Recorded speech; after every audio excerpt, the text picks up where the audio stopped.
Export business සම්බන්ධයෙන් තමයි කතා කරන්නේ.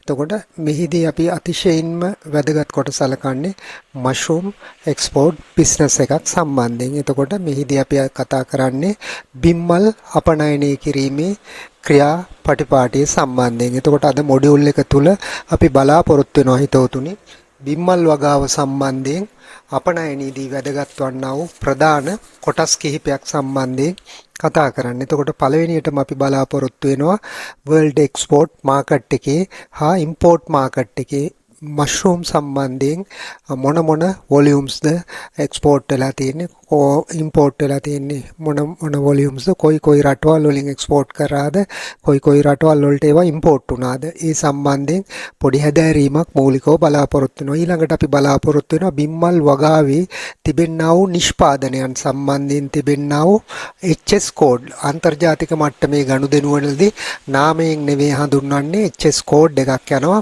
එතකොට අපි ඒ HS කෝඩ් එක සම්බන්ධයෙන් යම් මට්ටමක දැනුවත් වීමක් අවශ්‍යයි.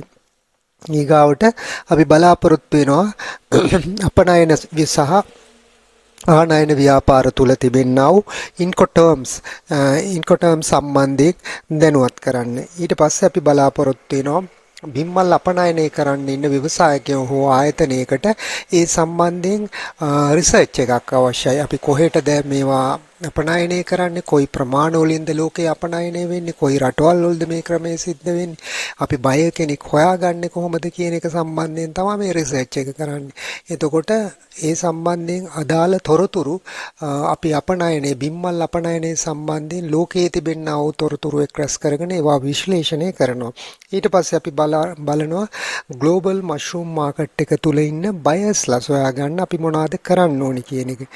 මේ දෙකම අවසන් වීමෙන් පසු අපි කතා කරනවා බිම්මල් අපනයනය කරන ආයතනයක් හැටියට අපිට තියෙන්න ඕන සුදුසුකම් මොනවද රාජ්‍ය මට්ටමින් අපිට රජයේ අපේ රට තුල තිබෙනා වූ නීති රීති පද්ධතියට අනුකූලව කොහොමද අපි මේ ආයතන ලියාපදිංචි කරලා තියෙනවද ඒ සඳහා අවශ්‍ය සුදුසුකම් මොනවද ඒ සම්බන්ධයෙන් සියලු විස්තර කතා කරනවා.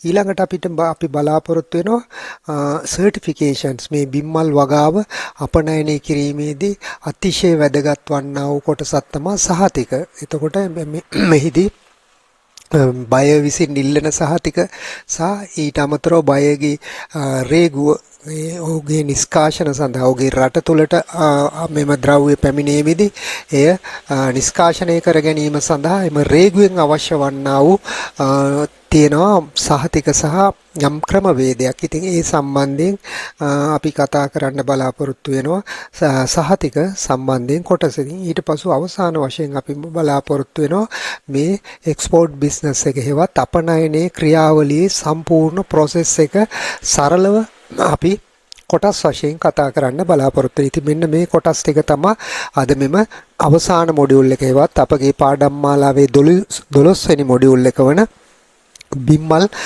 අපනයනයේ කොටසෙන් කතා කරන්න බලාපොරොත්තු වෙන්නේ. එහෙනම් හිතවතුනි අපි අපේ සෙෂන්ස් පළවෙනි සෙෂන් එකට යන්.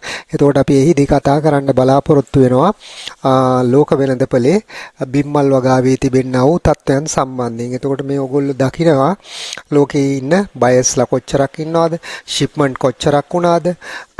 රටවල් කීයකට ඉම්පෝර්ට් කරාද? සප්ලයර්ස්ලා කොච්චර ප්‍රමාණයක් ඉන්නවද? ඊට අමතරව අපනයනය කරන ලද රටවල් ප්‍රමාණය කොයි වගේද කියලා. ඒත් එක්කම මෙහි වගුවක් තියෙනවා. එහින් අපිට සරලව තේරුම් ගැනීමේ හැකියාවක් තිබෙනවා කොහොමද මේ ක්‍රියාවලිය සිද්ධ වුණේ කියලා. එතකොට මේ තියෙන්නේ 2024 ජූනි සිට 2025 මැයි දක්වා සමස්ත ලෝක වෙළඳපොලේ බිම්මල් අපනයන ක්‍රියාවලිය සිද්ධ වෙච්ච ආකාරය. එතකොට හිතවතුනි ඔයගොල්ලන්ට පේනවා මෙහි ප්‍රධාන ප්ලේයර්ස්ලා 3 දෙනෙක් ඉන්නවා. ප්‍රධාන ආයතන 3ක් ඉන්නවා. එතකොට මේ ආයතන 3 විසින් 59ක් විශාල සංඛ්‍යාවක් භාගයකටත් වඩා වැඩි සංඛ්‍යාවක් ආනයනය කරලා තියෙන්නේ මෙන්න මේ කියන්නා වූ කම්පැනි 3. එතකොට මේ කම්පැනි 3 සිංගප්පූරුවේ පිහිටලා තියෙන්නේ. මොවුන් එතකොට ඩිරෙක්ට් මේවා ඉම්පෝර්ට් කරලා ඒවා බෙදා හැරීම තමයි සිද්ධ කරලා තියෙන්නේ. එතකොට මිත්‍රෝන් අපිට එක්ස්පෝර්ට් කිරීමට ඒවත් අපනයනය කිරීමට යෑමේදී අපිට අතිශයින් වැදගත් වෙනවා මේ බිම්මල් ආනයනය කරන ලද ආයතන මොනවද කියන එක. එතකොට මේ ප්‍රධාන ආයතන තුන මෙතනින් අපිට දැක ගන්න පුළුවන් වෙනවා. ඔවුන්ගේ කොච්චර වොලියුම් එකක් ගත්තද කියන එක මෙහි සඳහන් වෙනවා. එතකොට මෙහි 124ක කොටසක් චෑම් ෆංගී කියන සිංගප්පූරු ආයතනයේ විසිනුත් ඊට පස්සේ vegetable LHH vegetables කියන ආයතනයේ විසින් 120ක ප්‍රමාණයකුත් Gulf Technologies කියන ආයතනයේ විසින් 15ක් මේ සමස්ත නිෂ්පාදනයේ 159 සමස්ත ආනයනයෙන් 159ක්ම මෙන්න මේ ආයතන තුන විසින් සිදු කරලා තියෙනවා. ඉතින් මේ ආයතන සිංගප්පූරුවේ පිහිටලා තිබ්බට සාමාන්‍යයෙන් අනිත් රටවල් වලට අවශ්‍ය බිම්මල් නිෂ්පාදනය වියට්නාම් වලින්, මැලේසියා වලින්, ඕස්ට්‍රේලියා වලින්, සවුත් අප්‍රිකන් කන්ට්‍රීස් වලින් සහ අනිකුත් විවිධ රටවල් ගණනාවකින් මොවුන් ආනයනය කරලා බෙදා හැරීම තමයි සිදු කරන්නේ. එතකොට අපිට ඊටාම හොඳ මේ මාකට් එකේ ඉන්න ප්ලේයර්ස්ලා 3 දෙනෙක් මේ වෙලාවේ බලා ගන්න හැකියාව තියෙනවා. ඉතින් මිත්‍රෝර්නි මේ தත්ත්වය මෙහෙම තියෙනකොට අපි බලනවා ලෝකේ බයස්ලා කොච්චර ප්‍රමාණයක්ද. එතකොට මේ සමස්ත ගනුදෙනු සිද්ධ වෙච්ච සංඛ්‍යාව අනුව තමයි මේ බයස්ලා ඇවිල්ලා තියෙන්නේ.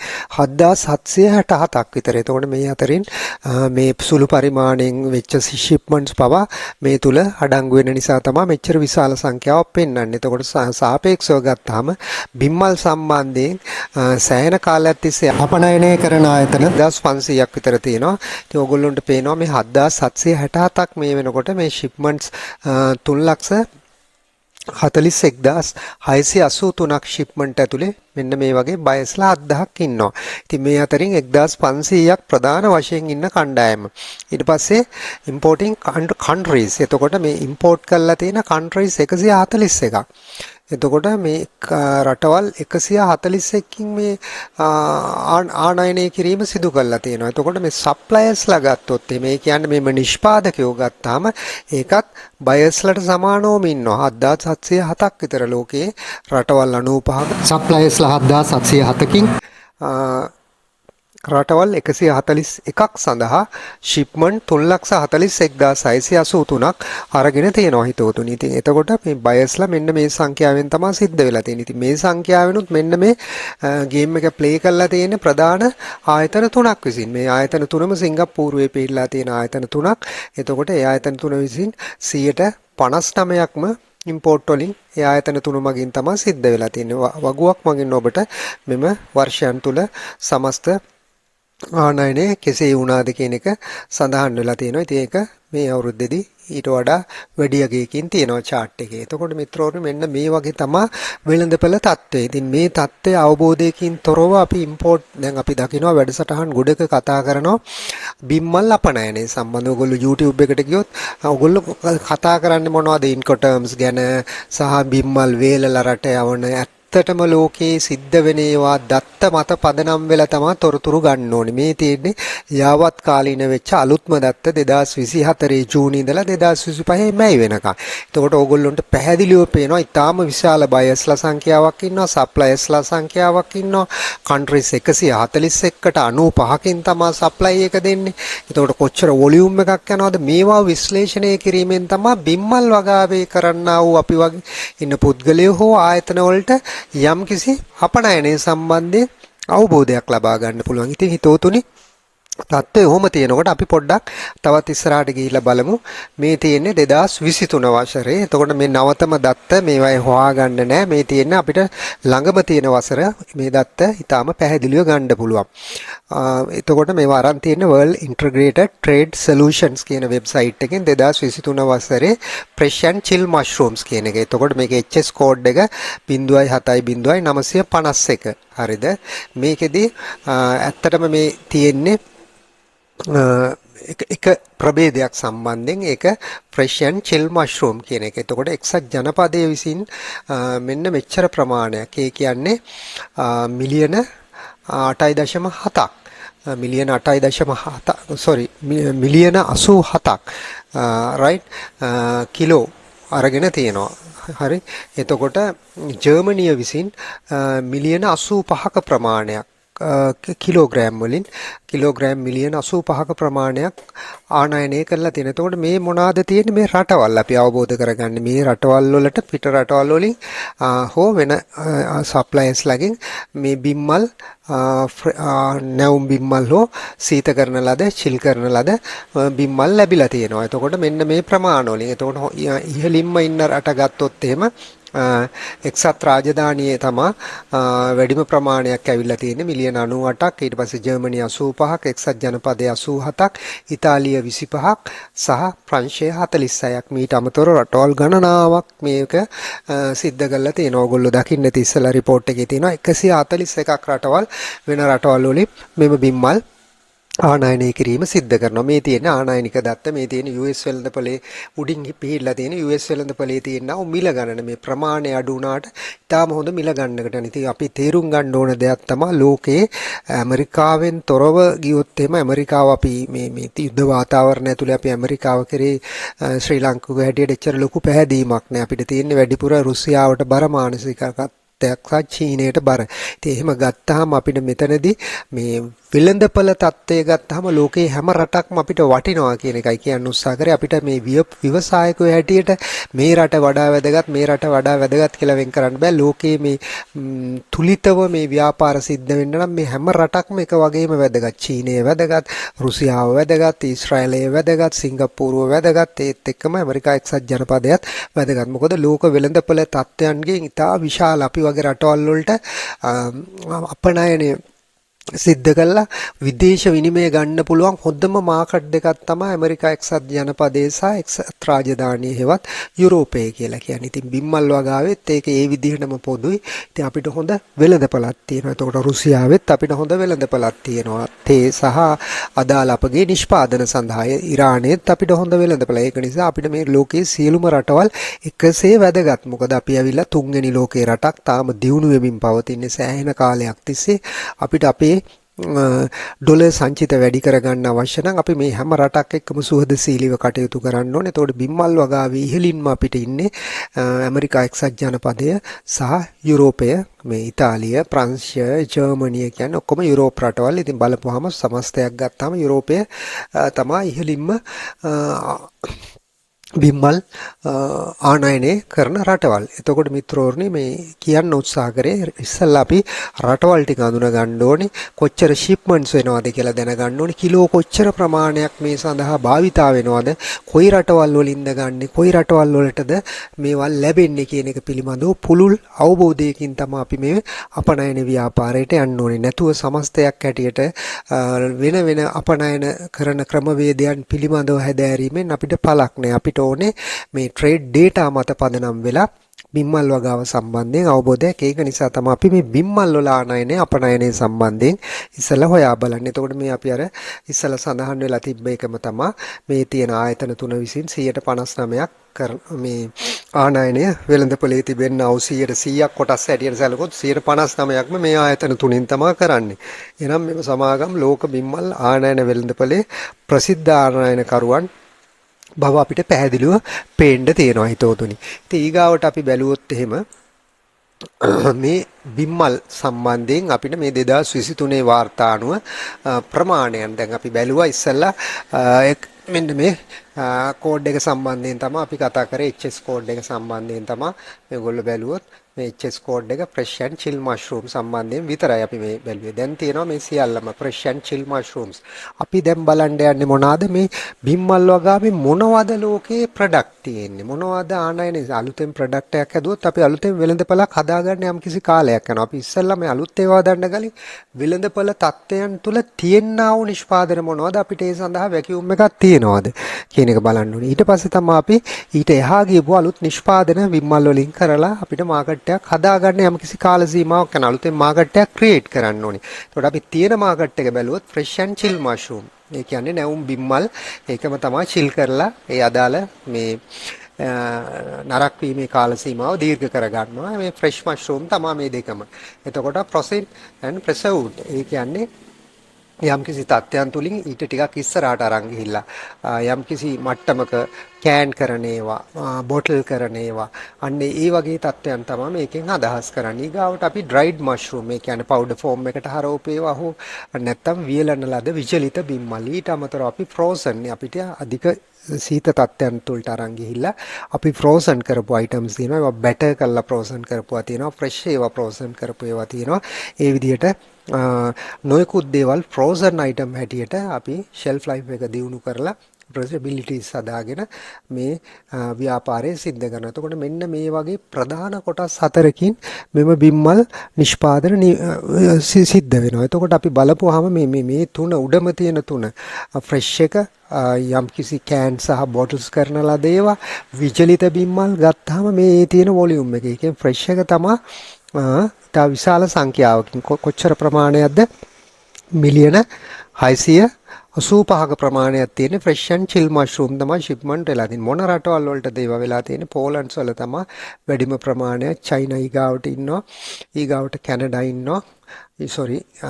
පෝලන්ඩ්, චයිනා, යුරෝප් ප්‍රමාණය මේ කැනඩා මේ ප්‍රමාණයෙන් සහ නෙදර්ලන්ඩ්ස් මෙන්න මේ රටවල් වල තමයි මේ ග්ලෝබල් මෂ්රූම් එක්ස්පෝර්ට් කරලා තියෙන රටවල්. හරිද? එතකොට මේ රටවල් වල තමයි වැඩිම. අපි ඉස්සල්ලා බැලුවේ කොයි රටවල් වලටද ආවේ කියන එක. ඉස්සල්ලා මේ ඔයගොල්ලෝ දකින්නේ මොන රටවල් වලටද ඒවා ගෙන්නව ගත්තේ. එතකොට මේ මොන රටවල්ද ඒවා එක්ස්පෝර්ට් කරලා තියෙන්නේ. ඉතින් ඔයගොල්ලෝ හිතනවාද මේ පෝලන්ඩ්, චයිනා, යුරෝප්, කැනඩා, නෙදර්ලන්ඩ්ස් එක්ක අපිට ෆයිට් එකක් දෙන්න නම් අපේ මේ තියෙන දැල් ගෘහ සහ මේ තියෙනා වූ ක්‍රමවේද ඔස්සේ අපිට මේ රටවල් එක්ක තරඟකාරීත්වයක් දෙන්න පුළුවන්ද කියලා ඔයගොල්ලෝ හිතලා බලන්න. මේ රටවල් වල බලන්න වීඩියෝස් කොයි මට්ටමේද බිම්මල් වගාව සිද්ධ වෙන්නේ කියලා. එතකොට ඔයගොල්ලන්ට අවබෝධයක් එයි මෙන්න මේ කොටසත් එක්ක තරඟ කරන්න නම් අපි මෙන්න මේ රටවල් වල තිබෙනා වූ ආයතනත් එක්ක තරඟකාරීත්වයක් දෙන්න අවශ්‍යයි හිතවතුනි. එතකොට මෙන්න මෙච්චර විතර වොලියුම් එකක් අපිට දැනටත් ෂිප්මන්ට් වෙනවා. ඉතා විශාල කිලෝ සංඛ්‍යාවක් තමයි මිත්‍රෝර්නි මේ සිද්ධ වෙන්නේ. ඊගාවට අපි බලමු බොටල් කරපු ඒවා, කෑන් කරපු ඒවා තවත් වෙන ක්‍රමවේද වලින් ඊට ෆ්‍රෙෂ් ඒවා වලින් එහාට ගියපු නිෂ්පාදන ගත්තාම ඒත් මිත්‍රෝර්නි චීනය තමයි එතකොට උඩින්ම ඉන්නේ. ඊගාවට නෙදර්ලන්ඩ්ස්. ඕගොල්ලෝ දකින්න ඇති මේ නෙදර්ලන්ඩ්ස්, පෝලන්ඩ්ස් වගේ රටවල් තාම හොඳ තත්ත්වයක මේ ක්‍රීඩාවේ ඉන්නවා. මේ බිම්මල් එක්ස්පෝර්ට් කිරීමේ චීනයත් ඕගොල්ලන්ට පේනවා ඉහළින්ම ඉන්නවා. එතකොට චීනය තමයි එතන ඉහළින්ම ඉන්නේ. ඊගාවට නෙදර්ලන්ඩ්ස් ඉන්නවා. ඊගාවට යුරෝප් ඉන්නවා. යුරෝප් කිව්වම රටවල් ගොඩක් ඒකට අයිති වෙනවා. පෝලන්ඩ්ස් කියන්නේ යුරෝප් වලම කොටසක් තමයි. ස්පේන් ඉන්නවා. මෙන්න මේ කණ්ඩායම මේ ගේම් එකේ ප්ලේ කරනවා. එතකොට මේ දෙකම ඇවිල්ලා ඉතාලම ඉහළ හයිටෙක් ෆාමින් කරන රටවල් සංඛ්‍යාවක් තමයි මේ කාණ්ඩ දෙකේම බිම්මල් අපනයන ක්‍රියාවලියේ ඉන්නේ. ඉතින් අපිටත් මේ අපනයනය කරන්න වෙන්නේ මේ කියන රටවල් වලට මෙන්න මේ රටවල් එක්ක තමයි අපිට තරගයක් දෙන්න තියෙන්නේ. ඉතින් හිතවතුනි මේක තමයි අපි අවබෝධ කරගන්න ඕන සත්‍යය. එතකොට මෙච්චර වගේ කිලෝ ප්‍රමාණයක් ඇත්තරම දැනටත් එනවා. ඉතින් මේක ඔයගොල්ලෝ දකින්න ඇති මීට කලින් වැඩසටහන් වලින් අපි කිව්වා හැම අවුරුද්දකම 109ක විතර වර්ධනයක් එක්ස්පෑන්ඩ් වෙනවා. ඒ කියන්නේ අපිට මේ වැකියුම් එක වැහිලා නැහැ මිත්‍රෝනි. වැකියුම් එක තියෙනවා. අවශ්‍ය වෙන්නේ ඒ සඳහා අවශ්‍ය ක්වොලිටි එක ඩිවෙලොප් කරගන්න ඕනේ. ඒ වගේම ඔපරේෂනල් ප්‍රොසෙස් එක ඩිවෙලොප් වෙන්න ඕනේ. සර්ටිෆිකේෂන්ස් අවශ්‍යයි. එතකොට අපිට මේ තියෙනා වූ ලංකාවේ බිම්මල් වගාවෙන් අපිට තේරුම් ගන්න ඕන දේ තමයි මෙන්න මේ මාකට් එක ටච් කරන්න බෑ. ඔය වීඩියෝ වැඩසටහන් YouTube කරන අයට මම දන්නේ මේ බිම්මල් වගාව ගැන මේ වගේ විශ්ලේෂණ කරලා නෙමෙයි කතා කරන්නේ. කට්ටිය කියනවා මෙහෙම කරනවා ලෝකේ කරනවා තමයි. ලෝකේ කරන රටවල් වල ටෙක්නොලොජි එක සහ මේ තරඟකාරීත්වයක් දෙන ආයතන කෙරේ ඔයගොල්ලෝ වැඩි අවධානයක් යොමු කරන්න ඕනේ. නැත්තම් නිකන් බොරුවට views ගන්න වැඩසටහන් කළා වැඩක් නැහැ. ඊගාවට ඩ්‍රයිඩ් මෂ්රූම් එක ගත්තාම ඒත් මිත්‍රෝරි චීනය තමයි උඩින් ඉන්නේ. ජර්මනිය, ෆ්‍රාන්ස්, ඉතලි, යුරෝප්. ඉතින් මේ නිෂ්පාදන වලින් 160ක 70ක වොලියුම් එකක් කරන්නේ මේ රටවල් මිත්‍රෝරි. චීනය තමයි සමස්ත නිෂ්පාදනයෙන් 180ක්ම ඉන්නේ. බටන් මෂ්රූම් ඇරුණාම ඉතුරු ඒ වගේ. එතකොට බටන් මෂ්රූම් ගත්තාම පෝලන්ඩ්ස්, නෙදර්ලන්ඩ්ස්, කැනඩා සහ ඉරාන් පවා උඩ තත්ත්වයේ ඉන්නවා මිත්‍රෝරි. නමුත් අනිත් බිම්මල් ගත්තාම චීනයේ ඊටාම වැඩි මාකට් වැකියුම් එකක් අරන් තියෙනවා. ඉතින් ඒක නිසා සමස්තයක් ඇටියට ගත්තාම චීනය ඊටාම ඉහළ මට්ටමක ඉන්නවා. ඉතින් මේ රටවල් එකකවත් මිත්‍රවරුනි ඔය මේ අපි කරන්නා වූ මට්ටමේ වගාවල් නෙවෙයි සිද්ධ වෙන්නේ. එහෙනම් ඕගොල්ලෝ මේ එක්ස්පෝර්ට් එකට ආසාවෙන් එනවා වගේම ඒක කරන්න අවශ්‍ය නම් හිතවතුනි මෙන්න මේ රටවල් එක තරඟකාරීත්වයක් දෙන්න ඕනි කියන එක පහසුවෙන් මතක තියාගන්න. එතකොට ප්‍රෝෂන් මස්රූම්ස් කියන ඒවා ටිකක් වොලියුම් එක අඩුයි මිත්‍රෝර්ණි යනවා. මොකද මේවා ෆ්‍රීසර් කන්ටේනර්ස් වල යවන එක ඊටාම මිලාදික දෙයක්. එතකොට ඒ සම්බන්ධයෙන් යම් දත්ත මදි අපිට කියන්න. එතකොට ඔයගොල්ලෝ ප්‍රධාන වශයෙන් ටාගට් කරන්න පුළුවන් මෙන්න මේ කියන්නා වූ කොටස් තුන. මේ ඩ්‍රයිඩ් මෂ්රූම් කියන එක අපි වගේ රටකට ටිකක් පහසුයි. ඊට අමතරව අපිට බටන් කෑන් කරලා ටින් කරලා බොටල්ස් කරලා වගේ මේකත් කරන්න බැරි කමක් නැහැ. ඊට පස්සෙන් කරන්න පුළුවන්. අපිට ප්‍රෙෂ් එක සහ චිල්ඩ් එක කරනකොට මේක බොහෝ දුරට එයා ෆ්‍රයිට්ස් තමයි වෙන්නේ. සහ මේ මොකද නැත්තම් අපිට අමාරුයි මිත්‍රවරුනි මේ ඒවායේ ෂෙල්ෆ් ලයිෆ් එක අඩු නිසා මේ කාර්යය සිද්ධ කරන්න. ඉතින් එතකොට අපිට හරි පහසුයි මෙන්න මේ කෑන්සෝ ටින් කරන ලද බටන් මෂරූම්ස් වගේ ප්‍රොඩක්ට්ස් ඒවත් පැඩි ස්ට්‍රෝ අපි පිදුරු බිම්මල් වගේ දේවල් අපි ටාගට් කරා නම් ඊටාම වටිනවා. ඊට අමතරව හිතුවතුනි මේ ඩ්‍රයිඩ් මෂරූම් එක අපිට ඔයස්ටර් උනත් ඩ්‍රයිඩ් කරන්න පුළුවන්. මිඩල් ඊස්ට් වගේ රටවල් වල ඉඳලා USA මාකට් එක ඊට පස්සේ යුරෝප් මාකට් එක අපිට ටාගට් කරන්න පුළුවන් මිත්‍රෝර්ණි. හරිද? එතකොට මම හිතනවා පැහැදිලි අවබෝධයක් ඔබ තමුන්නාන්සේලාට ලැබිලා ඇති කියලා. මේ අපි කොයි රටවල් වලින්ද මේ නිෂ්පාදනය කරන්නේ, කොයි රටවල්ද මේ නිෂ්පාදනය ලබා ගන්නෙ, කොච්චර වොලියුම් වලින් ලබා ගන්නවද, මිල ගණන් කොහොමද, එතකොට උන්ගේ මිම්මල් වල තත්ත්වය ඔබට මේ වයින් බලපුවාම තේරෙනවා මේ රටවල් වල ආනයන වැඩි, මේ රටවල් වල හයි එන්ඩ් ප්‍රොඩක්ට්ස් යන්නේ, එතකොට හයිටෙක් ෆාමින් යන්නේ, තාම ඉහළ ක්වොලිටි තියෙන සහතික අවශ්‍ය වෙනවා, HACCP ඊට අමතරව ISO GMP වගේ සර්ටිෆිකේට්, ඕගනික් සර්ටිෆිකේට්ස්, ඊට අමතරව ඇමරිකාවට යන FDA සර්ටිෆිකේෂන්, යුරෝප් වලට යන දේවට අදාළ සර්ටිෆිකේෂන්ස් තියෙනවා, ඊශ්‍රායල් යනකොට ඒ රටට අදාළ සර්ටිෆිකේෂන්ස් තියෙනවා. මේ වගේ දේවල් ගොඩක් මේ ආයතන විසින් සපුරලා තියෙන බව ඔයගොල්ලෝ පහසුවෙන් තේරුම් ගන්න ඕනේ. එතකොට ඔයගොල්ලෝ අවබෝධ කරගන්න ඕනේ බිම්මල් වගාව කියන්නේ අපනයනය කියන්නේ සරල කටයුත්තක් නෙවෙයි, සංකීර්ණ කටයුත්තක්. නමුත් කළ නොහැකි කටයුත්තක් නෙවෙයි, අපිට ඉතා පහසුවෙන් කරන්න පුළුවන්. අපි බිම්මල් වල කතා කරා බිම්මල් ව්‍යාපාරයේ පටන් ගන්නකොටම අපි ෆුඩ් සේෆ්ටි මැනේජ්මන්ට් සිස්ටම් එකකට අනුගත වෙන්න ඕන. අන්න ඒ විදිහට අනුගත වෙලා ඔබගේ ෆාම් සෙටප් එක සහ ඔපරේෂන් සෙටප් එක හදාගත්තා නම් හිතවතුනි ඔබට ඔය සහතික කියන එක ඊටාම පහසුවෙන් ළඟා කරගන්න පුළුවන්. ඊටාම පහසුවෙන් මේ වෙළඳපළ අතික්‍රමණය කිරීමේ හැකියාව තියෙනවා හිතවතුනි. ඉතින් හිතවතුනි අපි තවත් ඉස්සරහට ගියොත් අපි දැන් එනවා දෙවෙනි මාතෘකාවට. World Custom Organization WCO කියන විපිහිලා තියෙන ආයතනය විසින් තමා ලෝකයේ සියලුම මේ හාමනයිස් කෝඩ් ටික අපි ඔය HS කෝඩ් කියලා කතා කරන හාමනයිස් කොමොඩිටි ඩිස්ක්‍රිප්ෂන්ස් ඇන්ඩ් කෝඩින් සිස්ටම් කියන එක හරිද ගොඩ නගලා තියෙන. එතකොට මේක බිම්මල් වගාවටත් පොදුයි, වෙන අපනයනය කරන සියලුම භාණ්ඩ සඳහා පොදුයි. එතකොට රටවල් අතර මේ ගනුදෙනු හඳුනාගන්නේ මෙන්න මේ කෝඩ් එකෙන්. නැතුව මේ බටන් බිම්මල් යවනවා, ෂිටාකේ යවනවා කියලා නෙවෙයි. එතකොට අදාළ HS කෝඩ් එකක් තියෙනවා. ඒක නම්බර්ස් 6කින් තමයි අන්තර්ජාතික මට්ටමේ සඳහන් වෙන්නේ. ඊට පස්සේ ලෝකල්ස් රටවල් අනුව ඒකට තව ඇඩිෂනල් එකතු වෙනවා. නම්බර්ස් 8ක් 10ක් 12ක් දක්වා යනවා. එතකොට අන්තර්ජාතික මට්ටමේ අපි තොරතුරු මෙහි අඩංගු වෙලා තියෙන්නේ නම්බර්ස් 6කින්. ඉතින් අපි මේ නම්බර්ස් 6 සම්බන්ධයෙන්වත් දැනුවත් වෙන්න ඕනේ හිතවතුනි. එතකොට අපි පළවෙනි ලෙවල් එක ගත්තාම chapter එක තියෙන්නේ first two ඒ කියන්නේ digits දෙකක්. පළවෙනි digits දෙක මගින් තමයි කතා කරන්නේ product category එක සම්බන්ධයෙන්. එතකොට මිත්‍රවරුනි අපේ අයිති වෙන්නේ vegetable කියන category එකට. fresh ඒවයි chilled ඒවයි. සාමාන්‍යයෙන් vegetables ගණයට තමයි බිම්මල් අයිති වෙන්නේ. එතකොට 07 කියන එක තමයි අයිති වෙන්නේ. ඊගාවට heading එක. හරිද? heading එකට අපිට digits 4ක් අයිති වෙනවා. එතකොට sub categories තියෙනවා මේ chapter එක ඇතුලේ. ඒ කියන්නේ 07 කියද්දි vegetable කියලා අඩංගු වෙලා තියෙනවා. 09 කියන එකෙන් මොකද්ද කියවෙන්නේ? ඒක එතකොට fresh or chilled කියන එක තමයි මේ 09 කියන එකෙන් තේරුම් යන්නේ. එතකොට මේ කෝඩ් එක දැක්කහම බයර්ස්ලාත් දන්නවා, සෙලර්ස්ලාත් දන්නවා. ඊට අමතරව රේගු තියෙන්නේ රේගු වලිනුත් අඳුනා ගන්නවා. රටවල් අතර ගනුදෙනු සිද්ධ වෙද්දී සම්බන්ධ වෙන සියලුම ආයතන විසින් හඳුනා ගැනීම කරන්නේ මේ HS කෝඩ් එක. මේ බැංකු පද්ධති මගින් සියල්ලම හඳුනා ගන්න මේ කෝඩ් එක මගින්. ඊට පස්සේ සබ් හෙඩින් එකත් එකතු වුණාම ඩිජිට්ස් 6ක් තමයි එන්නේ ස්පෙસિෆික් ප්‍රොඩක්ට්. හරියටම ප්‍රොඩක්ට් එක මේ අවසාන නම්බර්ස් දෙකෙන් තමයි ගන්න පුළුවන්. එතකොට අපි දන්නවා 07 කියන්නේ vegetable, 09 කියන්නේ fresh and chill කියලා අපි දන්නවා. 51 කියනකොටම agaricus කියන එක, button mushroom කියන එක තමයි මේකෙන් අපි තේරුම් ගන්න. එතකොට මේ 070951 කියන එක ඇවිල්ලා button mushroom fresh or chilled આવපු ඒවා. එතකොට හිතවතුනි මේ අපි තියෙන්නේ බටන් මෂ්රූම් තමයි මට පෙන්වන්න ඕනේ මේ රටවල් වල ලොකුවටම නිෂ්පාදනය කරන්නේ. එතකොට ලෝක වෙළඳපොලේ තිබෙන්නා වූ වැඩි හරියක් නිෂ්පාදන අපි පෙරදී කතා කරා 70%ක් විතර තියෙන්නේ බටන් මෂ්රූම් කියන එක තමයි මේ රටවල් වල නිෂ්පාදන වලින්. එතකොට ඒක ඕගොල්ලොන්ට තහවුරු වෙනවා දැන් මේ HS කෝඩ් වලින්ම කොහමද ෂිප්මන්ට් වෙලා තියෙන්නේ කියලා ගත්තාම වැඩිපුරම සිද්ධ වෙලා තියෙන හිතවතුනි බටන් මෂ්රූම් නිෂ්පාදනය සහ නිෂ්පාදනය කරන රටවල් විසින් අපනයනය කරලා තියෙනවා. අනිකුත් මේ රටවල් විසින් එම ඒවා ආනයනය සිද්ධ කරලා තියෙනවා.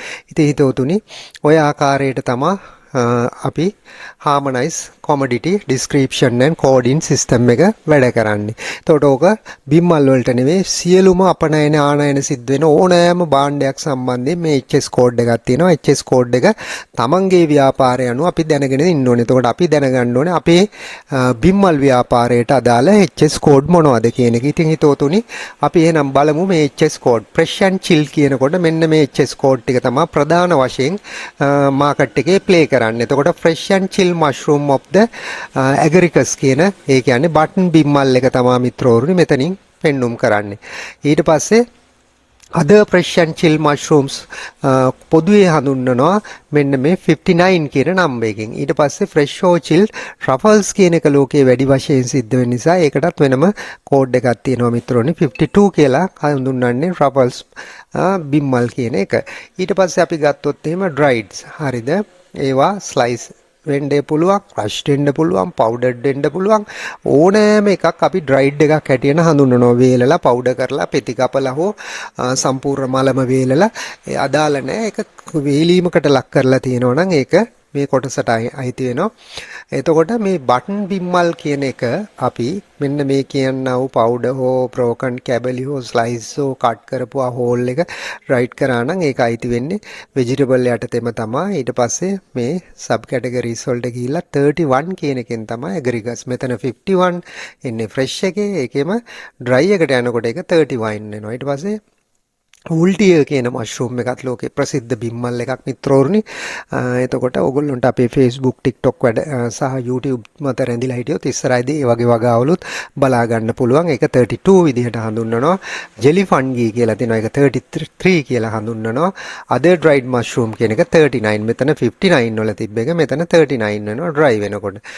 truffles වලට මෙතනත් ස්පෙෂල් නම්බර් එකක් දීලා තියෙනවා. ඒ කියන්නේ ඕගොල්ලන්ට තේරුම් ගන්න ඕන truffles කියන බිම්මල් එකත් ලෝකේ යම් මට්ටමකින් හොඳ අලවියක් තියෙන එකක්. ඒ මොකද ඒකට HS කෝඩ් එකක් වෙනම ලැබිලා තියෙනවා. ඉතින් හිතවතුනි අපි යනවා ප්‍රිසර්ව්ඩ් ඒ කියන්නේ කෑන් කරන ලද බෝටල් කරන ලද අදාළ බිම්මල් ඒ වගේ නිෂ්පාදනය කෙරේ. එතකොට මේකේ විනිගර් හෝ ඇසිටික් ඇසිඩ් තමයි පාවිච්චි කරලා තියෙන්නේ. ඒක මෙන්න මේ කෝඩ් එකෙන් තමයි හඳුන්වන්නේ. ඊට පස්සේ ට්‍රෆල්ස් තියෙනවා. ඒකත් මේ ට්‍රෆල්ස් මෂ්රූම් වලට මෙතනත් තැනක් තිබෙනවා. මෙන්න මේ විදිහටම විනිගර් හෝ ඇසිටික් ඇසිඩ් පාවිච්චි කරපුවාම ට්‍රෆල්ස් එකට වෙනම නම්බර් එකක් තියෙනවා. අනිත් ඒවාට පොදුවේ මෙන්න මේ කෝඩ් එක ඇතුලේ බිස්නස් එක රන් කරන්න පුළුවන්. ඊට පස්සේ මේ ප්‍රෝසන් කියන එක මෂ්රූම් ප්‍රෝසන් කියන එක ගත්තාම මේ general portion vegetables වලට තමයි මේ කෝඩ් එක එන්නේ. open sub classified as මෙන්න මේ විදිහට නම්බර් එකක් පිටිපස්සට läවිලා අපිට පුළුවන් ජාතික මට්ටමින් භාවිතා කරද්දී ඒකට යම් යම් වර්ගීකරණයක් කරලා හඳුනා ගැනීමේ හැකියාව ලබා ගන්න.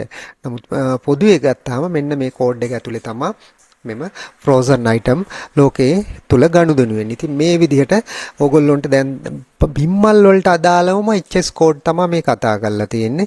එතකොට ඔයගොල්ලන්ට තේරුම් යනවා කොහොමද මේවා හඳුනාගන්නේ අපනයන ආනයන වෙළඳපොළ තුල. එතකොට ඒ සඳහා තිබෙනා වූ ක්‍රමවේදය මොනවාද? මේ ඩිජිට් 6කින් යුක්ත වන මෙම නම්බරින් වලින් කොහොමද මේවා හඳුනාගන්නේ කියන එක පැහැදිලි. ඉතින් මේ ගැන ගැඹුරින් ඕගොල්ලෝ හොයා බලන්න පෞද්ගලිකව වැඩසටහනක් ඇතුලේ අපිට මේවා තව දුරටත් විස්තරාත්මකව කතා කරන්න වෙලාව මදි නිසා හිතවතුනි අපි ඊළඟ කොටසට යමු. එතකොට other related categories. එතකොට අපි mixed vegetable තියෙනවා මේ මෂ්රූම් වල. එතකොට මේ මික්ස් ඒවා කලවම් ඒවා යන ඒවා අපි මෙන්න මේ HS කෝඩ් එකෙන් අපිට ඒක ඇතුල් කරගන්න පුළුවන්. ඊට අමතරව අපි බිම්මල් බීජ නැත්නම් මයිසීලියම් කල්චර් මේවත් රටවල් වල ඉම්පෝර්ට් එක්ස්පෝර්ට් සිද්ධ වෙනවා හිතවතුනි. ලංකාවේ අඩු මට්ටමකින් වෙන ලංකාවේ බටන් බිම්මල් එක සහ ශිටාකේ පිට රටින් ස්පෝන් ගෙන්නනවා. ඉතින් එතකොට මෙන්න මේ කෝඩ් එකෙන් තමයි හඳුන්වන්නේ මයික්‍රෝ ඕගනිසම් කල්චර් කරන ඒවා නැත්නම් plants and other lives කියන ඒවා මෙන්න මේ කෝඩ් එකෙන්. ඉතින් මේවා විම්මල් වගාවේ ඉන්නවනම් මෙන්න මේ කෝඩ් සම්බන්ධයෙන් ඔබ යම් දැනුමක් එකතු කරගත යුතුයි.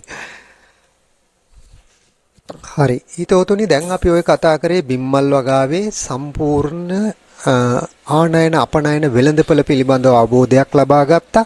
ඊගාවට අපි එම ආනයන අපනයන වෙළඳපොළ තුල මෙම නිෂ්පාදන හෝමාරු වෙන ක්‍රමවේදය මොකක්ද කියලා අඳුනගත්තා. එතකොට අපිට දැක ගන්න පුළුවන් වුණා HS කෝඩ් මගින් තමයි මේවා රටවල් අඳුනගන්නේ.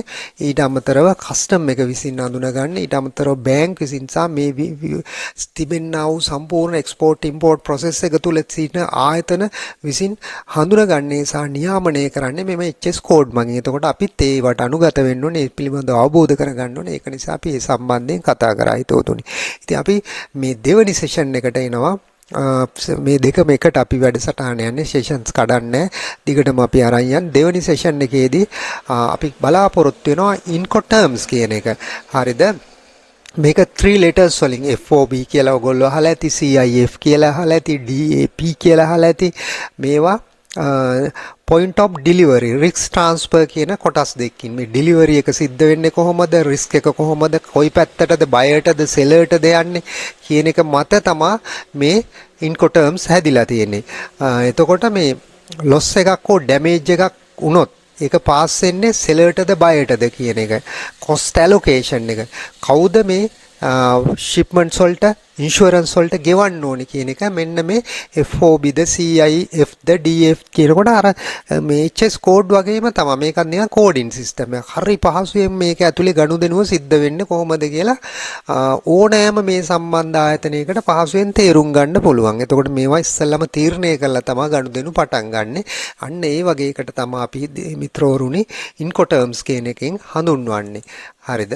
එතකොට අපි මේ ගත්තාම ප්‍රධාන වශයෙන් ලෝකේ දකින්න තිබෙන්නේ මෙන්න මේ FOB and CIF කියන දෙකට තමයි ගනුදෙනු සිද්ධ වෙන්නේ සහ මේ හුවමාරුව භාණ්ඩ හුවමාරුව සිද්ධ වෙන්නේ. ඊට අමතරව මෙන්න මේ කියන්න අවසාදයක් තියෙනවා.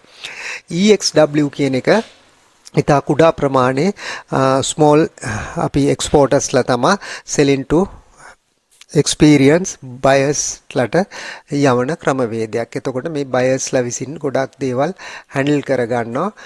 buyer pick up කරගන්නවා බඩු ටික මේ අදාළ seller ආවින්ම ගන්න තැන ඉඳලා යාලා handle කරගන්නවා. හරිද? ඊට පස්සේ මේවා ඊටාම අඩු සංඛ්‍යාවලින් සිද්ධ වෙන්නේ. එතකොට මෙන්න මේ free on board කියන එක. හරිද? FOB කියන එක. එතකොට මේකෙදි මිත්‍රෝරුනි අපේ කෙනෙක් FOB price එකක් ඇහුවොත් අපි කියන්න ඕනේ අපේ නිෂ්පාදනය කරනකොට සම්පූර්ණ නිෂ්පාදන වියදමත් එහි ලාභයත් සහ අපි ඒක අදාළ සඳහන් කරන පෝට් එක හම්බන්තොටද කොළඹද අදාළ පෝට් එක තුලට ඩිලිවරි කරලා ෂිප්මන්ට් එකට බාර දෙන කොටස. එතනින් එහාට කොටස බයර් විසින් හැන්ඩල් කරගන්නවා කියන එක තියෙන්නේ. ඒ කියන්නේ ෆ්‍රේට් ගාස් මේ කියන්නේ නැව් ගාස්තු, එතකොට රක්ෂණ ගාස්තු, යම්කිසි ඩැමේජ් එකක් වුණොත් මේවට රක්ෂණයක් අවශ්‍යයි. ඒ වියදම කවර් කරගන්න. මොකද ආයතන වලට දරන්න බැරි නිසා. එතකොට ඒ ගාස්තු විසින් බයර් විසින් ගෙවා ගන්න. එතකොට අපි හරි නිදහස් FOB එකක් ඇතුලේ අපිට තියෙන්නේ ගණනය කරන්න අදාළ වරාය දක්වා අපිට ප්‍රවාහනය දක්වාම යන්නා වූ සියලුම වියදම්වල අපේ ලාභය තුලත් කරලා අපි FOB ප්‍රයිස් එක. එතකොට අපි බිම්මල් එක්ස්පෝර්ට් කරන්න බලාපොරොත්තු වෙනවා නම් හිතවතුනි අපි මේවා කොස්ටින් කරලා ගණනය කරලා තබා ගන්න ඕනේ. කෙනෙක් මේක අහපුවාම FOB ප්‍රයිස් එකක් බය කෙනෙක් අහපුවාම අපිට ටග් ගාලා ඒ සම්බන්ධයෙන් ඔහුව දැනුවත් කරන්න ඕනේ. අපේ FOB ප්‍රයිස් එක කොහොමද? ඊගාවට අපි බලමු CIF එක කියන එකෙන් අදහස් කරන්නේ cost insurance and freight. ඒ කියන්නේ අපි ශිප්මන්ට් එකේ යා ෆ්‍රේට් එකක්ද සී ෆ්‍රේට් එකක්ද කරන්නේ මුහුදෙන් යවන්නේ ගුවනින් යවන්නේ ඒ සඳහා ගුවන් ගාස්තුව නැව් ගාස්තු කොච්චරක් අය වෙනවද ඒ සඳහා ඉන්ෂුරන්ස් කරන ඉන්ෂුරන්ස් ආයතන තියෙනවා එතකොට මේ මුහුදු රක්ෂණය හෝ ඒ ගුවනින් යන එකේ රක්ෂණ ගාස්තුත් එක්කම අපි එයාගේ අදාළ එයාගේ වරාය දක්වාම මෙම ප්‍රවාහණයට වගකීම අපි බැඳිලා ඉන්නවා ඒ සඳහා යන සියලු වියදම් අපි විසින් දරන්න වෙනවා. එතකොට මිත්‍රෝර්නේ හැම වෙලේම FOB ප්‍රයිස් එකකට වඩා හාත්පසින්ම වැඩි CIF වැලියු එක. එතකොට ඔන්න ඔය දෙක තමයි ඔයගොල්ලෝ තදින්ම ඔළුවේ තියාගන්න ඕනේ තදින්ම අවබෝධ කරගන්න. ඊට අමතරව DAP කියන එක DDP කියන එක සෙලර් මේකෙදී ඩිලිවර් කරනවා බයට මේවා ස්මෝල් ක්වොන්ටිටිස් යන ඒවා තියෙන්නේ අදාළ ලොකේෂන් එකටම ඉස්සල්ලා අර XW කියන එකේදී බය ඇවිල්ලා සෙලර්ගේ පොයින්ට් එකෙන්ම පික් අප් කරන තැන ඉඳලම හැන්ඩල් කරගන්නවා. ඒක ඉතා කුඩා ප්‍රමාණයේ ඒ බයස් ලගෙන් මේ බයස් විශාල ප්‍රමාණයේ බයස්ලා ඉතා කුඩා ප්‍රමාණයේ සෙලර්ස් ලගෙන් ගන්න සිස්ටම් එකක්. හරිද? එතකොට එහිදී ඔවුන් මේ වාසිය අත්පත් කරගන්නවා. මොකද බය සෙලර්ට ලොකු දැනුමක් නැති සහ ස්මෝල් ක්වොන්ටිටිස් කරන අයගෙන් ඉතා අඩුවට බඩු ලබා ගැනීම වගේ ක්‍රියාවලිය වලදී. ඊට අමතරව මේ DAP එකේ වෙන්නේ සෙලර් විසින් යවනවා ස්මෝල් ක්වොන්ටිටිස් කෙලින්ම බයගේ ලොකේෂන් එකට. එතකොට ඒකෙදි නැව් ගාස්තු ඇතුළත් වෙන්නේ DDP කියන එක ඩිලිවරි ඩියුටි පේඩ් කියන එකේදී සෙලර් විසින් ඩියුටිස් ගෙවලා අදාළ ඔක්කොම කරලා බයගේ වරායට නෙමෙයි බයගේ ලොකේෂන් එකටම බඩු ටික යවනවා. ඒ කියන්නේ එහිදී වෙන ට්‍රැවලින් කොස්ට් එක පවා ඔහු දරනවා අදාළ ලොකේෂන් එක දක්වාම බඩු යන්න පුළුවන්. එතකොට මේවා බොහෝ දුරට වෙන්නේ B2C වගේ ගනුදෙනු වලදීත් මේක වැඩිපුර භාවිතා වෙනවා. ඒ කියන්නේ business to customer direct customerට යවනකොට අපිට පුළුවන් ලංකාවේ ඉඳලා අපි මැෂින් එකක් බිම්මල් සම්බන්ධව හදලා ඉන්දියාවේ කොහෙට හරි යවනවා අදාළ ලොකේෂන් එකටම යවන්න. අන්න ඒ වගේ ක්‍රමවේද වලදී පාවිච්චි කරන්නේ අනිත් ඒවාටත් මේක පාවිච්චි කරන්න පුළුවන් මේ අදාළ ඉන්කොටර්ම්ස් එක.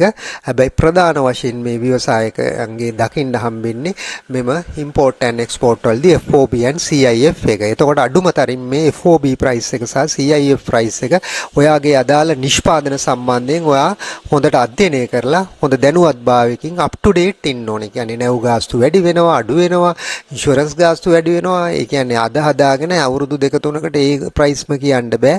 ඒවා මාස්පතා වෙනස් වෙනවා. ඉතින් ඒක නිසා ඔගොල්ලෝ ඒ සම්බන්ධයෙන් හැම වෙලේම අප්ඩේට් එකේ ඉන්න ඕනේ ඉම්පෝර්ට් හෝ එක්ස්පෝර්ට් බිස්නස් එකකට බිම්මල් වල අත ගැහුවොත්.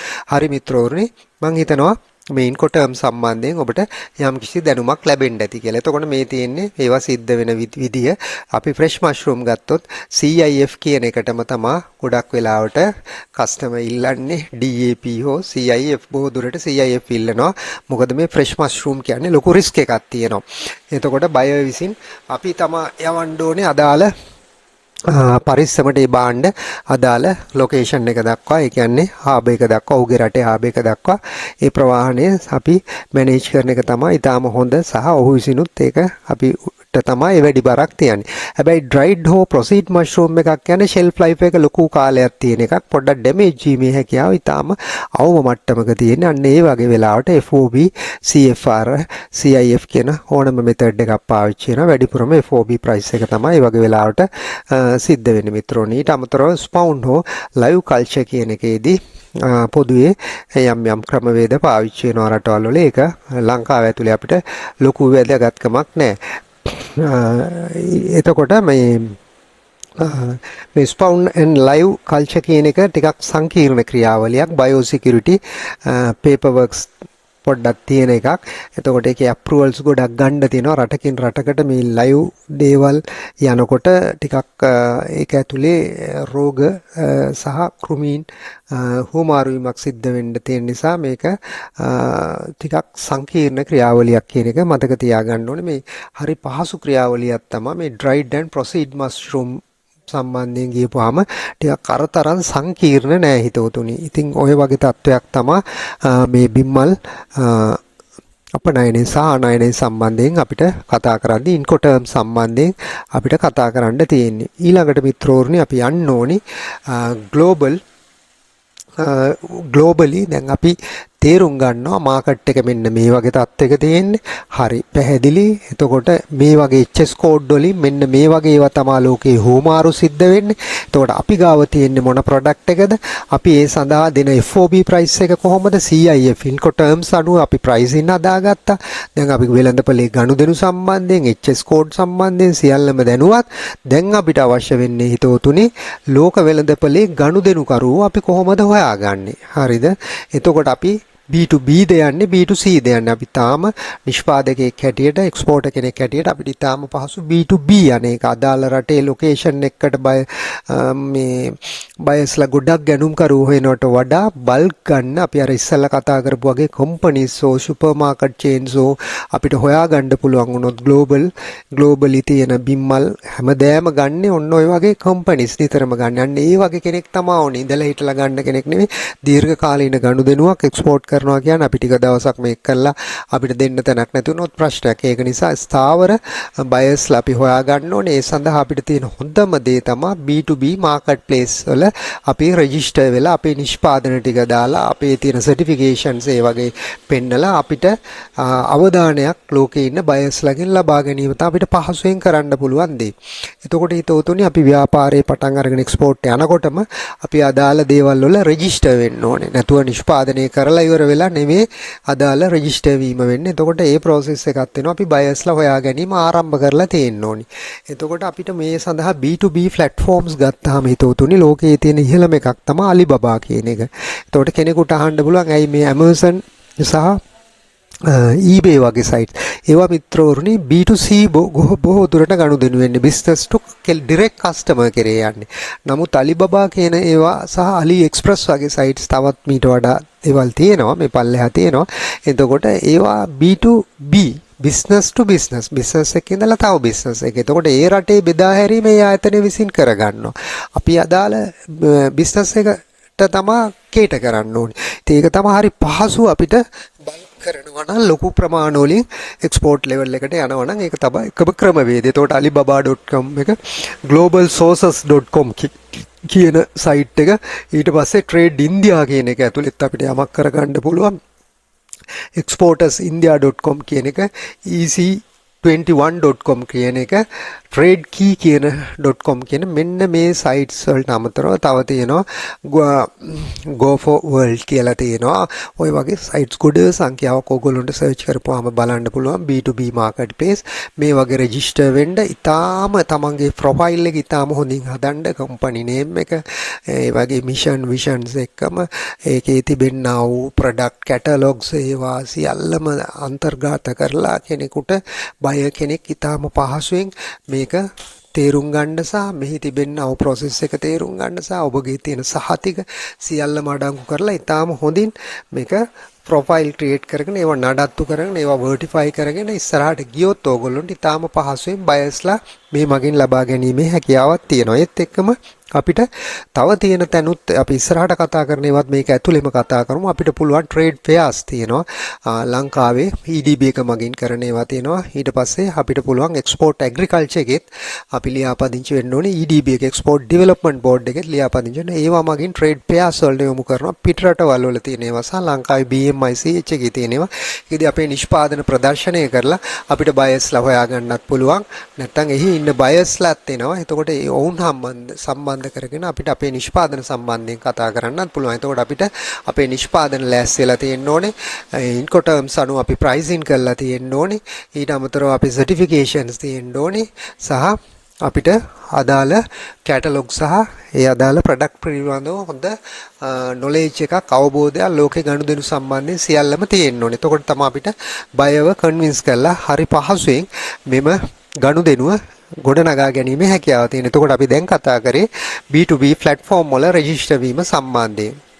හරි හිතවතුනි ওই වගේ ක්‍රමවේද ගණනාවක් තියෙනවා EDB එක මගෙනුත් අපිට එක්ස්පෝර්ටර්ස්ලා බයර්ස්ලා මේ සොයා දීම සිද්ධ කරනවා. ඒක EDB එකේ ලියාපදිංචි වුණාම උන් සමග සම්බන්ධ වෙලා අපිට දැනගන්න පුළුවන්. ඊට අමතරව අපි වෙළඳ ගිවිසුම් තියෙනවා ඉන්දියාව සහ ශ්‍රී ලංකාව අතර. අන්න ඒ ගිවිසුම් මගින් නැති කරලා තියෙනවා. ඒ බයර්ස්ලා ඒ ගිවිසුම් හරහත් අපිට ලබා ගන්න පුළුවන්. ඒ අදාළ ආයතනවල සම්බන්ධ වුණාම එතකොට අපිට ඒ ගිවිසුම් මගින් ඒ බයර්ස්ලා ලින්ක් කරලා තියෙනවා. එතකොට බැඳිලා ඉන්නවා ඒ රටේ සහ මේ රටේ මේ වෙළඳ ගනුදෙනු සිද්ධ වෙද්දී ප්‍රධාන තැනක් ඒවට ලබා දෙන්න. එතකොට ඒකත් බිම්මල් ඒ අතර වෙජිටබල්ස් හෝ තියෙනවා නම් අපිට තා පහසුවෙන් එවැනි තැන් වලින් අපිට බයස්ලා හොයා ගැනීමේ හැකියාව තියෙනවා හිතවතුනි. ඊගාවට අපි බැලුවොත් එහෙම අපි බය කෙනෙක් හොයාගන්න අතරෙම අපි කරන්න ඕනේ මිත්‍රෝරුනි තව දුරටත් මෙන්න මේ ගනුදෙනු සම්බන්ධයේ තිබෙන data research කරන්න ඕනේ. අර අපි පළවෙනියට කරේ තාම සරල එකක් නේ කිව්වන්නේ ඒක ගැඹුරින් වන් කිව්වා ඕගොල්ලෝ කරන්න කියලා. අපිට වෙලාමදී ඕගොල්ලෝ කරේ එහෙම කරන්න නම් ඕගොල්ලෝ මොන සයිට්ද පාවිච්චි කරන්න ඕනේ. එතකොට මිත්‍රෝරුනි මේ wolsa.com කියන එකෙනුත් පාවිච්චි කරන්න පුළුවන් import ජීනස් කියන සයිට් එකෙනුත් පුළුවන් පංචුවා කියන එකෙනුත් පුළුවන් trade map organization එකක් මේක තමයි විශාල වශයෙන් ලෝකේ භාවිතා කරන්නේ ITC trade map කියලා පාවිච්චි කරන්නේ ඒකයි මේ රතු පාටින් දාලා තියෙන්නේ මේක මගින් කොයි රටවල් වලට දෙන්නේ කොච්චර රිත්‍යක් ඒ රටවල් වල තියෙනවද තව අපිටත් මේකට රටට දෙන්න වැකියුම් එකක් තියෙනවද ඒ ඔක්කොම බලන්න පුළුවන් මේක YouTube එකේ ගිහිල්ලා ගහලා බලන්න මෙන්න මේ සයිට් එක සම්බන්ධයෙන් වීඩියෝ වැඩසටහන් තියෙනවා එතකොට සිංහලෙන් යන ඒවාත් තියෙනවා. ඉතින් ඒවා පොඩ්ඩක් follow up කරලා මේක ගැන අවබෝධයක් ලබා ගන්න. මේ වැඩසටහන ඇතුලේ මේවා අපිට කතා කරන්න අමාරුයි. මේක ඇතුලේ කොහොමද search කරන්නේ, කොහොමද ඒවා analyze කරන්නේ කියන එක මෙන්න මේ site එක පොඩ්ඩක් වැඩිපුර ඔළුවේ තියාගන්න. ඔබට හරි පහසුවෙන් මේ සියලුම ඕනෑම ගනුදෙනු සම්බන්ධයෙන් අන්තර්ජාතික මට්ටමේ වන දත්තා තොරතුරු එක්ක හරි පැහැදිලිව අවබෝධයක් ලබා ගන්න පුළුවන්. ඉතින් මේ වගේ research එකක් ඔබ අනිවාර්යයෙන්ම සිදු කළ යුතුයි. ඒ අතරේ ඔබ බයස්ලා හොයාගන්න අදාළව කටයුතු ටිකක් සිදු කරන්න ඕනි. එතකොට තමයි ඔබට මේ සම්බන්ධයෙන් හොඳ ක්ලියර් විෂන් එකක් ලැබෙන්නේ. එතකොට මේ මම හිතනවා මෙන්න මේ පද්ධති සියල්ලම ඕගොල්ලෝ ග්‍රහණය කරගෙන මේ වගේ තිබෙනා වූ ක්‍රියාවලිය පොඩ්ඩක් අධ්‍යයනය කරලා බලන්න. හරි. ඊගාවට official government export promotion portals කියලා තියෙනවා. එතකොට ඒවා සම්බන්ධයෙන් ඕගොල්ලෝ දැනුවත් වෙන්න ඕනේ. ඒ තමයි මම කිව්ව විදිහට ශ්‍රී ලංකා එක්ස්පෝර්ට් ඩෙවලොප්මන්ට් බෝඩ් එක තමයි ලංකාවේ විදේශ වලට අපි අපනයනය කිරීම සම්බන්ධයෙන් සෘජුවම සම්බන්ධ වෙන්න ඕන ආයතනය. හැබැයි දැන් මේක මේ අනිවාර්යයෙන් මේක රෙජිස්ටර් වෙන්න ඕනේ එක්ස්පෝර්ට් කරන්න. හැබැයි මේකෙදි රෙජිස්ටර් වුණොත් අපිට ඉස්සර මේකේ අනිවාර්යයෙන් රෙජිස්ටර් වෙන්න ඕනේ. දැන් එහෙම අනිවාර්ය නැහැ. නමුත් මේක තුල රෙජිස්ටර් වෙලා අපිට ඒ අදාළ රෙජිස්ට්‍රේෂන් එක කරගත්තොත් මෙයාලා බය ඉන්ක්වයරිස් සහ participate the trade fairs කරා යොමු කරනවා සහ බයස්ලව 10 දිනක් විතර මම හිතන්නේ අලුත්‍රමේට 10 දිනක් එක ප්‍රොඩක්ට් නිෂ්පාදකයෙකුට ලබා දෙන වැඩසටහන් තියෙනවා. අන්න ඒ වැඩසටහන් මගින් ඔබලාට අදාළ බයස්ලා හොයා ගැනීමේ හැකියාව සහ උන් තව තැන් වලට යොමු කරනවා සහ ට්‍රේඩ් ෆෙයාර්ස් වලට යොමු කරනවා. ඒක නිසා ඔයගොල්ලෝ ඇයි දෙපාරක් හිතන්නේ මේකේ අනිවාර්යෙන් ලියාපදිංචි විය යුතුයි. එතකොට ITC trade portals අපි ඉස්සෙල්ලා කතා කරපු එක market analyze tool තියෙනවා, buyer contacts තියෙනවා. මේ අපි ඉස්සෙල්ලා කතා කරපු එකේ මේ සම්බන්ධයෙන් වැඩි අවධානයක් යොමු කරන්න ඒ සයිට් එක තුල රෙජිස්ටර් වෙලා ඒ සයිට් එක ඇතුලේ වැඩ කරන්න. ඒක ඇතුලෙන් ඕගොල්ලොන්ට මේ ගවර්න්මන්ට් සයිට් එකක්, ඕගනයිසේෂන් එකක්. එතකොට මේකේ තොරතුරු සියල්ලම ගන්න පුළුවන්. ඉතින් මේ බයස්ලගේ කන්ටැක්ට්ස් පවා තියෙනවා. ඉතින් ඒක නිසා මෙතනිනුත් try කරන්න. ඒ අතරේ බය කෙනෙක් කෙසේ හෝ ඔබට ග්‍රහණය කර ගැනීමේ හැකියාව තියෙනවා. ඊට අමතරව ස්පෙෂලිටි ෆුඩ් ඕගනික් ඩිරෙක්ටරිස් තියෙනවා. එතකොට organicbio.com කියන එක ඇතුලේ මේ ඕගනික් ප්‍රොඩක්ට් නේ මේක ඇත්තටම මේ ඕගනික් පැත්තට හරි බරයි බිම්මල් කියන එක. ඒක නිසායි මේ සයිට්ස් දීලා තියෙන්නේ. ඊට පස්සේ specialty food source කියන .com කියන මෙන්න මේ සයිට් එක මේ අදාළ රටවල් US and EU අපි මේක තමයි ටාගට් මාකට් එකත් ඔඩියන්ස් එකත් වෙන්නේ. ඉතින් මේවා ફોකස් කරනවා නම් මෙන්න මේ පැත්තත් චුට්ටක් බලන්න. ඒ අතරේ ඕගනික් සර්ටිෆිකේට් සම්බන්ධයෙන්ුත් යම්කිසි අවබෝධයක් ලබා ගන්න හිතවතුනි. ඊගාවට අපි මේ ප්‍රැක්ටිකල් ටිප්ස් ටිකක් කියන්නම්. register as the verified supply මං අර ඉස්සෙල්ලත් කිව්වා වර්ටිෆයි කරගන්න අප්ලෝඩ් කරන්න product photos certifications HCCP ISO 22000 GMP වගේ සර්ටිෆිකේට් ඔයගොල්ලෝ ගිහින් අලිබබා එකේ බලන්න එක එක තියෙන මේ හා සම්බන්ධ ඉන්න සෙලර්ස්ලා මොනවද යාලගේ තියෙන සර්ටිෆිකේෂන්ස් කියලා. එතකොට ඔයගොල්ලෝන්ට හරි වැටහීමක් එනවා මොන වගේ සර්ටිෆිකේෂන්ස් තියෙන්න ඕනේ කොහොමද අපේ ප්‍රොෆයිල් එක ඇතුලේ මේවා හැන්ඩල් කරගන්න ඕනේ කියන එක. ඊට පස්සේ HS කෝඩ්ම පාවිච්චි කරන්න. නම් වලට වඩා HS කෝඩ් වලින් තිබ්බාම හරි බයට ඒක හඳුනා ගැනීමේ හැකියාවක් තියෙනවා මිත්‍රවරුනි. බටන් මෂරූම් කියනකට වඩා ඒත් එක්කම ඒකේ කෝඩ් එකක් තියෙනවා නම් ඒක හරි පහසුයි. virtual trade pairs උත් තියෙනවා මිත්‍රවරුනි මේ ඉන්ටර්නෙට් එක හරහා ඕගොල්ලන්ට සහභාගී වෙන්න පුළුවන් trade pairs තියෙනවා. අන්න ඒවා ගැන සොයා බලන්න ඒවා list out කරගන්න ඒවට සහභාගී වෙන්න physically යන්න පුළුවන් ඒවට යන්න ඊට පස්සේ virtual තියෙන trade pairs වලටත් ඕගොල්ලෝගේ product ඕගොල්ලන්ට virtual දාන්න පුළුවන්. ඉතින් ඒවා සම්බන්ධයෙන් දැනුම ඇති කරගන්න සහ භාවිතා කරන්න කියන ඉල්ලීම මේ වෙලාවේ කරනවා. ඉතින් මම හිතනවා ප්‍රමාණවත් මේවා ගැන නැවත මේ වීඩියෝස් බලන්න. බලලා ග්‍රහණය කරගෙන ඒ අදාළ තැන් හොයන්න. Taman තමා මහන්සි වෙන සියල්ලම අපිට දෙන්න බෑ. ඔබ තමුන්නාන්සලා ඒ අදාළ කොටස් කෙරේ යොමු වෙලා ඒ අදාළ කොටස් ග්‍රහණය කරගෙන ඒ වගේ තව දේවල් හොයාගෙන මීටත් වඩා තොරතුරු ඔබ විසින් හොයාගැනීමේ හැකියාව තියෙනවා මේවා ඔස්සේ ගියපුවාම. ඉතින් හිතවතුනි ඒ ඔස්සේ ගිහිල්ලා අදාළ බය කෙනෙක් හොයා ගැනීම තමයි මෙහි අරමුණ. ඊට අමතරව මේ ට්‍රේඩ් එක සම්බන්ධයෙන් පැහැදිලි අවබෝධයක් ලබාගෙන ඒක හේතුව ලබා ගන්න බය කෙනෙක් එක්ක හැන්ඩල් කරන්න බයව හැන්ඩල් කරන්න හරි පහසුයි. මෙහි තිබෙනා තොරතුරු කෙරේ ඔබ හොඳ සම්පූර්ණ බර්ඩ්ස් view එකක් ලබා ගත්තොත් ඔබට හරි පහසුයි බයත් මේ සෑහෙන පැහැදීමක් ඇති වෙනවා. ඔබ තියෙන තොරතුරු හරියට ලබා දෙනකොට ඔහුට ඊටාම මේ පහසුභාවයක් දැනෙන ඔබත් එක්ක ගනුදෙනු කරන්න. ඒකෙන් ඕගොල්ලෝගේ හොඳ රිලේෂන්ෂිප් එකක් බිල්ඩ් අප් වෙනවා. ඉතින් ඒක මගින් තමයි මෙම ක්‍රියාවලිය ඊටාම සාර්ථකව කරගන්න පුළුවන් හිතවතුනි. ඉතින් ඒ කෙරේ ඔබගේ අවධානය යොමු කරන්න. හරි. ඊට පස්සේ හිතවතුනි දැන් අපි ওই කතා කරපු කොටස් වලට අමතරව අපි තවත් දෙයක් ගැන කතා කරන්න ඕනේ. අපි ඒක ඊළඟ සෙෂන් එකට තියමු හිතවතුනි.